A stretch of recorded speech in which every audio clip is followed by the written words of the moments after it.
If you're going to explore an ancient tomb or delve into the underworld, you're going to need a good bag. So let's get started.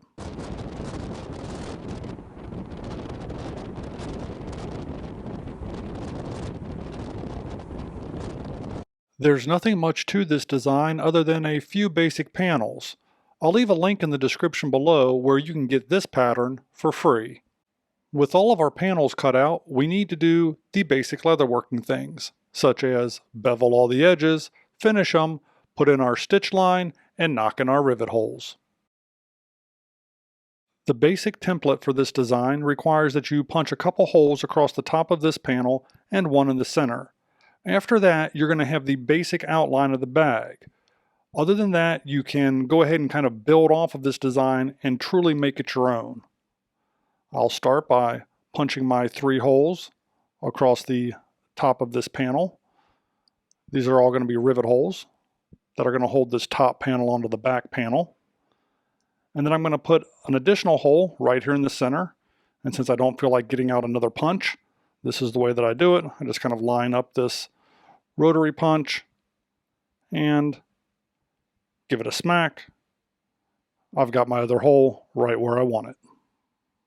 You can see here how I have everything under die and a couple of the different items riveted on, such as strap keepers, the attachments for the shoulder strap there on the gusset, and the front strap that's going to close the bag, and as I showed you earlier, how I attach that to that back panel. And again, with such a basic design of this bag, the original artist has really allowed you to open it up to your own interpretation and design it from here on out exactly however you want to. So here you can see I've sewn the back panel onto the gusset. We'll take a close-up look at this here and see the stitch lines on it. Grab this. You can see same way you would stitch just about any pouch together. Obviously all those edges are going to need to be finished, but that's basically how that goes together. Fairly simple if you've ever built any other type of small pouch, just a larger scale. Work with it and you'll be just fine. And we can kind of get an idea of how that top flap's going to come over, and then that strap will come down and attach to the front of the bag. Let's keep moving. Here I've attached the front panel to the bag. There's our catch for the strap. And again, just a basic saddle stitch line all the way around. We'll take a look inside here. You can see I did not add any internal pockets, but certainly you could if you wanted to. Just make sure that you add those before you sew everything together. And that's the basic design. All I'm going to do now is add my own embellishments, my own buckle design for the clasp. I don't like the simple slide through on that. So we'll add something there. Maybe a concho on the front of it. Let's see how it turns out. So here we go. At the end of the day, here's our basic bag design. See, I put the concho there on the front. I added the flat buckle there. Makes the closure adjustable. Here's what the back looks like. Very clean. Everything's looking good.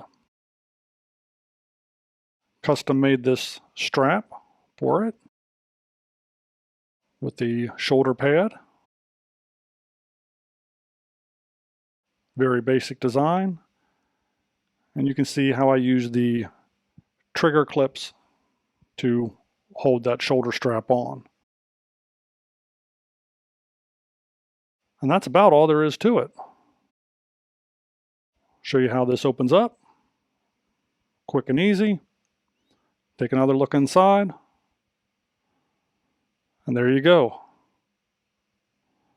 Perfect bag for all your exploration needs. Let me show you how this thing hangs on you. The bag hangs at hip level, but again, that is completely adjustable depending upon what type of strap you make for it.